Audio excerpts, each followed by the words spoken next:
Hello, good day to everyone. Welcome again to my YouTube channel. This is Rene yung Binaventura Bukay. In this day, I will discuss to you the difference between infanticide, parricide, murder, and homicide. So, sa Revised Penal Code, Book 2, sa Criminal Law, ito yung uh, mahirap ito yung pinakamahirap na uh, malaman kasi itong apat na crime na ito parang pareho lang so lahat sila ay may elements na pagpatay. So ngayon we will discuss ano yung mga kaibahan nila. So bakit matatawag na infanticide, bakit natin matatawag na parricide, at bakit matatawag murder or homicide. So before we proceed, please subscribe to my channel. So para sa mga updates and mga bagong videos na i-upload ko. So ito yung mga elements ng apat na crime na ito. Itong infanticide, parricide, murder, at homicide. So sa apat na crime, parehong may pinatay. So the suspect or the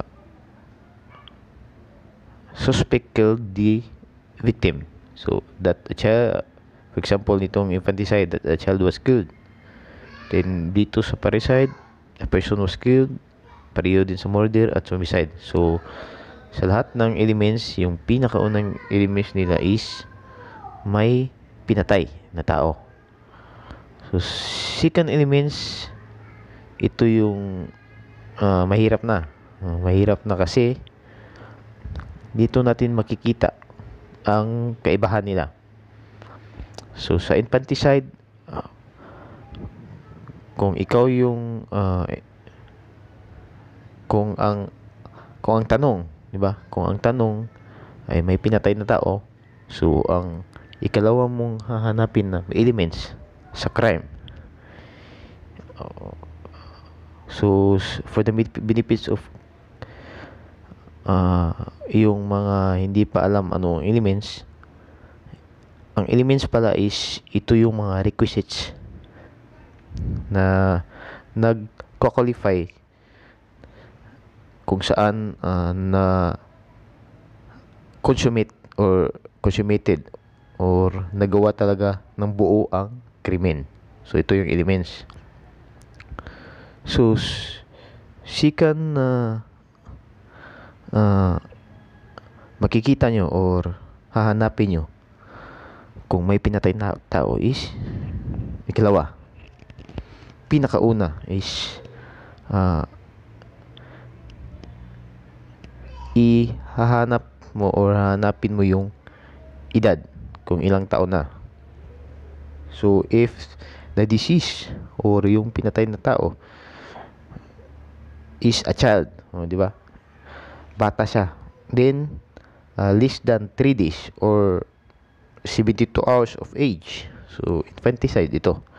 When we talk about less than 3 days or less than 72 hours, so hindi dapat siya abot ng 72 hours or hindi dapat siya abot ng 3 days.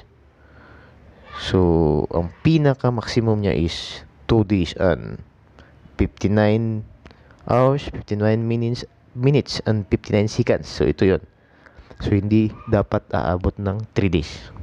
Or sa 72 hours, ang pinaka maximum niya is 71 hours, 59 minutes, 59 seconds, and 59 milliseconds. So ito yung infanticide. So kung yung bata is less than 3 days or 72 hours, automatic kahit ano pang ginamit or kahit kapamilya pa niya, di ba? Automatic infanticide to. So ito yung pinaka unang hanapin nyo sa ah, crime na infanticide. Kung may pinatay na tao, unang hanapin nyo yung edad. Kasi dito tayo, ang infanticide yung pinakamabigat na kaso sa apat. So, sa parricide, kung hindi siya ma-qualify sa parricide, di ba? Kung hindi siya ma-qualify sa parricide, sa infanticide, hanapin nyo naman ang elements ng parricide. So, ito yung elements ng parricide. So, sa infanticide pala, kailangan pinatay talaga. Meaning, consummated yung krimen. If hindi consummated, mahulog lang yan sa frustrated or attempted. So, to consummate ang infanticide, lahat ng elements is present. So, ito yung infanticide. So, kung, for example, hindi na qualify sa infanticide, so, pupunta na naman tayo doon sa elements sa parricide. So, hanapin natin ang elements sa parricide. If ang pinatay is more than 72 hours and 3 days, then deceased is the father, meaning yung pinatay, di ba? Is the father, yung ama, ina, or anak, mother or child, whether legitimate or illegitimate. So meaning itong ama, ina at anak, itong father, mother or child, regardless, kahit legitimate pa or illegitimate, pag pinatay mo itong tatlong ito na kabilang sa degree of relationship nyo as family, so parricide ang kaso, di ba? So ma-qualify ito as parricide. Pero kung pinatay mo yung ascendants or other descendants, nakita nyo itong ascendants or other descendants, or the legitimate spouse of the accused, kailangan kung pinatay na itong mga taong ito, dapat legitimate. If hindi illegitimate, doon ka naman pupunta sa mga crime na, kasi pag illegitimate, hindi siya ma-qualify. If ascendants or descendants or spouse siya, kailangan legitimate. Hindi pareho sa father, mother or child, regardless of their legitimacy, kahit hindi pa legitimate, ma-qualify as parricide. Pero itong tatlong ito, yung ascendants, descendants at spouse, kailangan legitimate. When we talk about legitimate, legal, di ba? Dapat legal siya. Paano natin malalaman ang legal? Meaning, kadugo niya, di ba? Kadugo niya noong pinanganak na siya. So, yan yung legality, di ba? Legitimate siya. Or either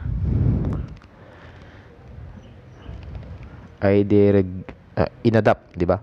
May mga papers. So, ito yung indication ng legitimacy or legitimate ka. So, kailangan legitimate ang ascendants or descendants. So, ano pati itong spouse. So, ano itong descendants at ascendants? So, itong ascendants, lahat ng makikita nyo pataas, mag-uumpisa sa grandfather, sa papa ng grandfather nyo, sa papa ng grandfather nyo. Lahat ito is ascendants, or yung grandmother, sa mama ng grandmother nyo, or yung lula nyo, lahat pataas na hierarchy, di ba? Pataas na lolo or papa ng papa nyo, or mama ng mama nyo, or papa ng mama nyo. That ito is ascendance. So ito yung ascendance. So dapat legitimate. If ever hindi legitimate at illegitimate lang, so hindi ito ma-qualify as parasite. For example, ng illegitimate is for example, hindi totoo ang anak ng lolo nyo, ang papa nyo, at walang mga papers na maipakita, then pinatay, kung ako ang suspect, pinatay ko ang lolo ko at hindi niya totoong anak, di ba, ang papa ko, or sa madaling salita, illegitimate, di ba? So hindi makakwalify yung action or ginawa ko as parasite. So mapupunta tayo sa other crimes. So when we talk naman about this descendant, ito yung mga hierarchy, di ba? Ito yung mga relationship or mga family nyo, degree of family nyo na pa down, di ba? For example, apo ko, di ba? Kung ako ang suspect, pinatay ko ang apo ko, pinatay ko ang apo ng apo ko, pinatay ko ang anak ng apo ko. So lahat ng pa-down is descendants. For your information, hindi kasali ang pamangkin sa descendants. Hindi rin kasali ang mga tito, tita, yung mga uncle at auntie sa ascendants. So kailangan straight lang, di ba? Yan yung tandaan nyo, straight. Apo yung descendants, apo ng apo nyo, yan, descendants yan. Lolo ng lolo nyo, ama ng lolo nyo, yan ang ascendants. So hindi kasali ang tito at tita sa ascendants. Hindi rin kasali ang mga pamangkin sa descendants. So yan, di ba? So, or the legitimate spouse of the accused, meaning kasado kayo. May papilis kayong, may marriage certificate kayo, may papilis kayo na kasal kayo. So, ito yon. Pag hindi kasal at pinatay mo ang live-in partner mo, so hindi ito makakwalify sa parricide. So, simple. So, kung hindi makakwalify sa parricide, punta naman tayo dito sa murder or homicide. So, ito yung tatandaan nyo, pinakaunang hanapin nyo sa crime is yung infanticide, yung element sa infanticide. Pag hindi ma-qualify, doon ka naman punta sa parricide. So, maraming nagsasabi or naku-confuse kung ang brother ba or yung kapatid mo is, kung pinatay mo yung kapatid mo is qualified as parricide. Hindi. Ang sagot dyan is hindi siya ma-qualified as parricide kung pinatay mo ang kapatid mo, kasi lateral siya, hindi siya ascendants at descendants. So hindi pwede siyang qualified. So hindi nakalagay sa parricide na may brother. So hindi siya qualified. So kung hindi qualified sa lahat, infanticide at parricide, doon tayo punta sa murder. So para ma-qualified as murder, kailangan may pinatay din, di ba? Then the accused killed him. Then that the killing was attended by any of the following circumstances. So tandaan nyo, the killing is attended by any qualifying circumstances, meaning may qualifying circumstances na dapat tandaan kung murder. Kung hindi mo qualified sa infanticide, homicide, so doon tayo sa murder. Then the killing is not parricide or infanticide. So ito, dapat hindi siya parricide or infanticide, di ba? Ito yung murder. Then attended by qualifying circumstances. Ito yung tatandaan nyo sa qualifying circumstances. So, i-discuss natin yung qualifying circumstances sa next slide. So, ito yung tandaan nyo. Attended by qualifying circumstances ng murder. Pag hindi siya ma-qualified sa murder, kasi hindi nyo makita ang qualifying circumstances, so punta tayo sa homicide. So, sa homicide, person was killed, di ba? The accused killed him without any justifying circumstances, and then that the accused had the intention to kill, which is presumed, di ba?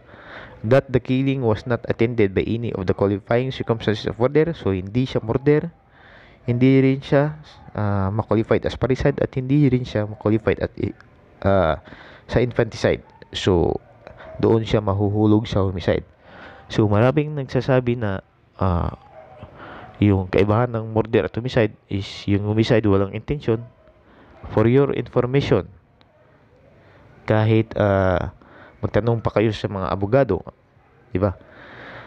Lahat ng crime under the dulo or deceit, which is ang homicide is under din, di ba? May intent.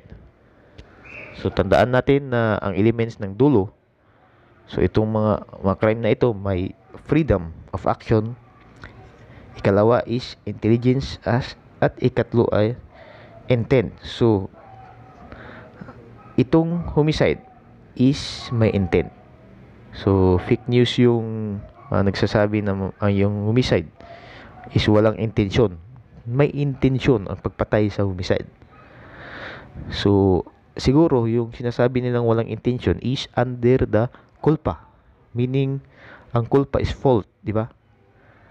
Sa criminal liability, ang culpa is fault. Ang elements ng culpa is freedom of action, intelligence, at ang naka-difference niya, ang naka-difference sa culpa to dulo is ang culpa, ang ikatatlong elements is attended by imprudence and negligence. So na-explain ko lang itong imprudence at negligence. So ito yung kaibahan nila. So probably ang homicide is may intention. So dapat huwag kayong ma-confuse about that. So yung homicide is may intention. So ito yung kaibahan ng infanticide, parricide, murder at homicide. So for example, maka-encounter kayo ng mga question na may pinatay. So ang unang hahanapin nyo is if ang edad, di ba? If ang edad is under 72 or 3 days, then kung hindi ma-qualified, punta tayo doon sa parricide, yung relationship. So tatandaan nyo that the father, mother, and child, regardless of their legitimacy, kahit hindi pa yan legal, basta father, mother, at child, kinikilala mong father, mother, at child yung relationship nyo at pinatay mo, parricide yan. But itong ascendants at descendants, pati yung spouse, di ba? Ascendants yung lolo sa lolo, at descendants itong mga apo sa apo, at spouse kailangan legal, meaning legitimate. So, tandaan yan. At kung hindi naman ma-qualify sa parricide, doon ka naman sa murder. Ang elements ng murder, ang kaibahan nila is may qualifying circumstances ng murder. For example, may tanong, di ba? Attended by qualifying circumstances of murder, which is i-discuss natin, kahit ano ba yung kuan mo, ano mo yung answer, di ba? Kahit attended pa ng qualifying circumstances of murder, if yung elements ng parricide is nandyan, or di ba, parricide is nandyan, ng elements is nandyan, so hindi pa rin ma-qualified as murder kasi nakalagay sa ika-apat na elements. The killing is not parricide or infanticide. So ganyan. Then kung hindi natin makita ang tanang ay yung mga elements ng infanticide, parricide, at murder, so doon tayo sa pinakamababang crime, ito yung homicide. So, huwag niyong i-confuse ang sarili niyo. Homicide is may intent. Tatandaan niyo yan. Diba? So, ito yung difference ng apat na crime na under sa dulo or diset ng revised penal code. So, i-discuss natin yung qualifying circumstances ng murder. So, qualifying circumstances ng murder is itong 6. With treachery, taking advantage of superior strength, with the aid of armed men, or employing means to weaken the defense, or means or persons to ensure or afford impunity. So, treachery, alam naman natin to, tinalikod. For example, pinatay niya na nakatalikod yung victim. So, treachery yan. Diba? Or advantage of superior strength. Mas malakas yung pumatay yung suspect kaysa victim. Or mas bata yung victim. Diba? Mas bata pero di dapat ma-qualified as infanticide. If ma-qualified as infanticide under 3 days or 72 hours, so automatic infanticide yung crime. Kahit with the presence of these mga elements pa, di ba? In consideration of price, reward, or promise. Yung mga bounty hunters na, di ba? For example, yung mga killers na for example, pinatay mo yung tao kasi with the consideration of price, reward, or promise. So, ito yun. Murder to. Kahit so, kailangan qualified siya as murder. Diba? By means of inundation, fire, poison, explosion, shipwreck, standing of vessel, derailment of assault upon a street, car, or locomotive, fall of airship by means of motor vehicles, or with the use of any other means involving great waste or ruin, on occasion of any other calamities enumerated in the preceding paragraph. For example, nagbagyo, di ba? May fire, may sunog, pinatay mong tao, di ba? Murder to kasi qualifying circumstances. Then destructive cyclone, eruption of volcano, epidemic, di ba? Any other public calamity or mga pandemic ba, pinatay mo yung tao, so qualified siya as murder. With evident premeditation, meaning matagal mo nang pinano, di ba? Nagplano ka ng matagal. So ito yung evident premeditation. With cruelty by deliberately and inhumanly augmenting the suffering of the victim, or outraging or scoffing of this person or corpse, meaning pinatay mo with cruelty. Example nito is pinutol-putol mo yung katawan, di ba? Hinahati-hati mo ang ulo, ang paa, ang kamay. So ito yung cruelty. So kung ma-qualified, kung nandito lahat or present itong mga qualifying circumstances, automatic murder. Pero tandaan nyo na kahit lahat itong circumstances na ito, qualifying circumstances na ito is present, if present din yung infanticide at parricide, so automatic infanticide at parricide yung makaso sa kanya.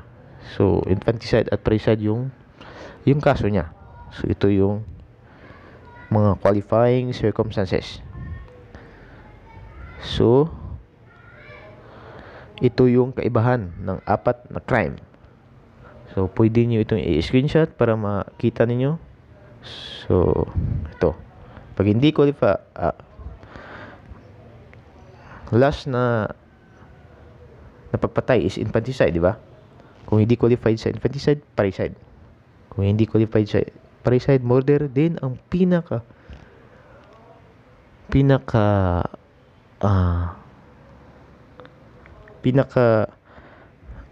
mababang crime is itong homicide. So ito yung kaiba niya. Then thank you for listening. Then subscribe for more videos para ma-update kayo sa mga bago kong videos. Salamat.